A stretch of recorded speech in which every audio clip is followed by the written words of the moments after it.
हरि ओम तत्सत् श्रीमते रामचंद्राय नमः। ओम नमः परमहंसास्वादितचरणकमलचिन्मकरन्दाय भक्तजनमानसनिवासाय श्रीरामचन्द्राय। वागीशायस्य वदने श्रीलक्ष्मीर्यस्य च वक्षसि यस्यास्ते हृदये संवित् तं नृसिंहमहं भजे। वाञ्छा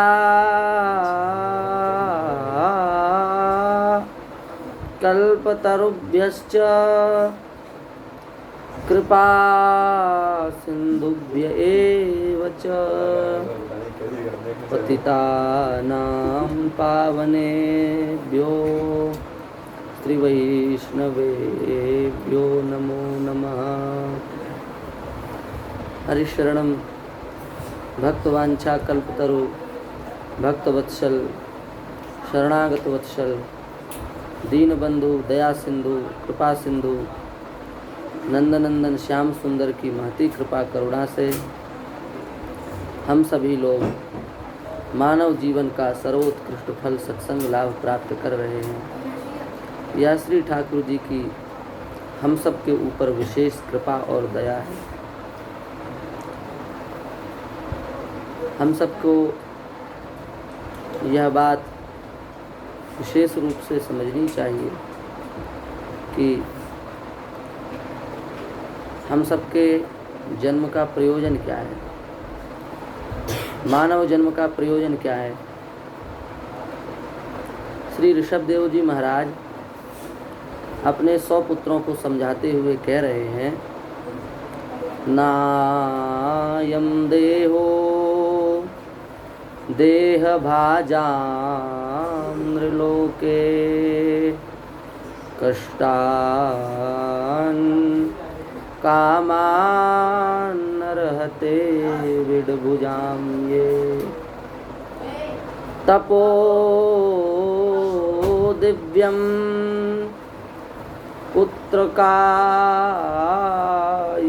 सत्वं शुद्धेद्यस्मात् ब्रह्मसौख्यं त्वनन्तम्। ऋषभदेव जी अपने पुत्रों को समझाते हुए कह रहे हैं, नायम देहो देह भाजां नृलोके। हे पुत्रों, यह जो मनुष्य शरीर है, यह जो मनुष्य शरीर है, नायम देहा देह भाजां नृलोके कष्टान कामान। यह जो मनुष्य शरीर है, यह क्षुद्र भोगों को भोगने के लिए प्राप्त नहीं हुआ है, क्योंकि जो क्षुद्र भोग मनुष्य जन्म को प्राप्त करके व्यक्ति भोगता है, वे क्षुद्र भोग तो नारकीय योनियों में उत्पन्न जीवों को भी सुलभ हो जाते हैं। कूकर सूकर को भी वह क्षुद्र भोग प्राप्त हो जाते हैं। इसलिए कहा है, कूकर सूकर करत हैं विश्व विषया को संग। जो कूकर सूकर होते हैं वो विश्व विषया का संग करते हैं, पर भगवान के भक्त विश्व विषया का संग नहीं करते। भगवान के भक्त तो अत्यंत दिव्य होते हैं। इसलिए नायम देहो देह भाजां नृलोके कष्टान् कामान् नरहते विडभुजां ये तपो दिव्यम। हे पुत्रों, तुम लोग दिव्य तप करो। दिव्य तप क्या है? बोले, शरीर संसार से प्राप्त होने वाले भोगों के सुखों को छोड़ना न पड़े, संसार से प्राप्त सुख अपने आप छूट जावे, इसी का नाम है दिव्य तप। संसार के भोगों को छोड़ने में जब तक क्लेश का अनुभव हो रहा है, जब तक कष्ट का अनुभव हो रहा है, जब तक दुख का अनुभव हो रहा है, तब तक तपस्या तो हो सकती है, पर दिव्य तप नहीं हो सकता। दिव्य तप क्या है? बोले, जब तपस्या न करनी पड़े संसार के भोग पदार्थों को छोड़ने के लिए, कोई श्रम ना करना पड़े, कोई साधन ना करना पड़े, संसार के सभी भोग पदार्थ अपने आप छूट जावें, उसी का नाम है दिव्य तप। तपो दिव्यम पुत्र का ये न सत्वम शुद्धेद्यस्मात् ब्रह्म सौख्यम त्वनंतम। इसी से भगवान की प्राप्ति होती है, इसी से परमात्मा तत्व की प्राप्ति होती है। तो कहने का आशय यह है कि ऋषभदेव जी का मुख्य मूल उद्देश्य क्या है।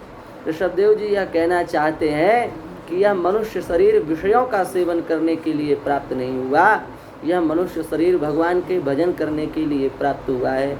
इसलिए इस मनुष्य मानव देह की दुर्लभता समझते हुए, इसका दौर्लभ्य समझते हुए हम सबको भजन में प्रेम पूर्वक लग जाना चाहिए। इसलिए हम सबको समय का सदुपयोग करके भगवान के भजन में प्रेम पूर्वक लग जाना चाहिए, क्योंकि जब तक हमारी आयु शेष है तभी तक हम भजन कर सकते हैं।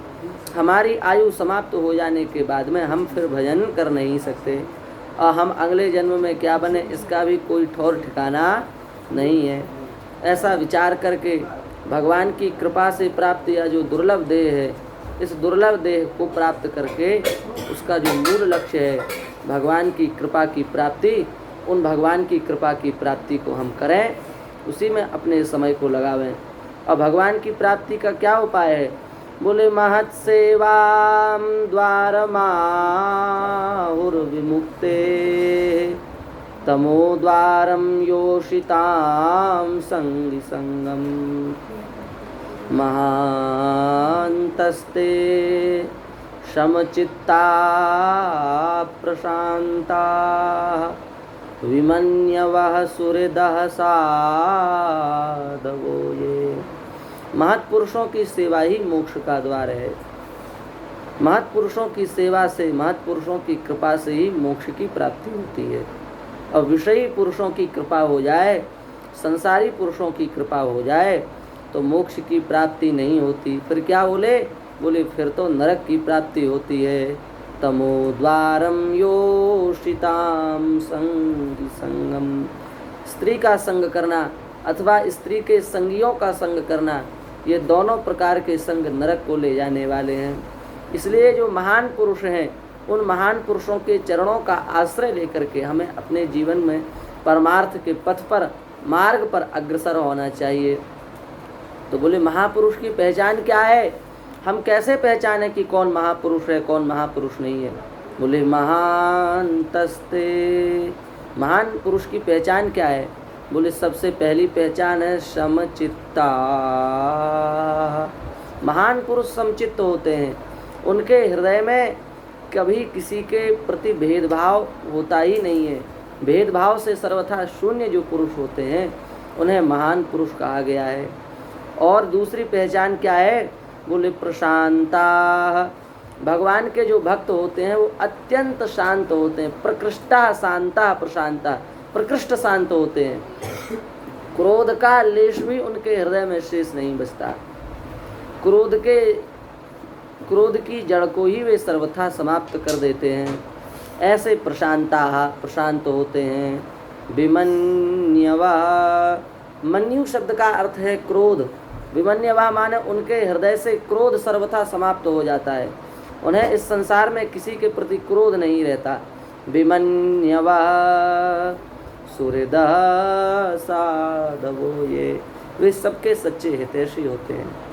ये लक्षण जिसमें घटित हो जाएं, बस उन्हीं महान पुरुष के चरणों का आश्रय लेकर के अपने जीवन को पार कर लेना चाहिए।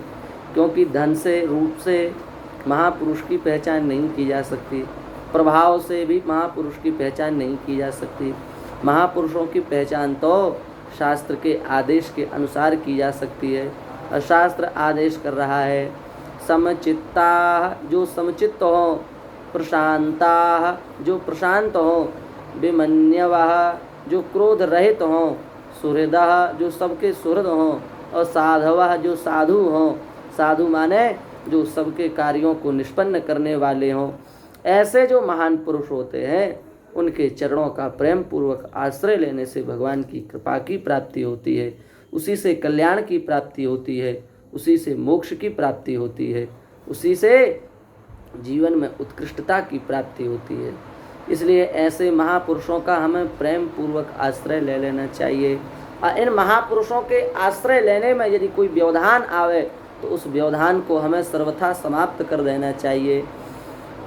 कैसा व्यवधान हो? बोले कितने से भी कितना बड़ा व्यवधान क्यों न हो, बस यदि व्यवधान है तो हमें उस व्यवधान को सर्वथा समाप्त कर देना चाहिए।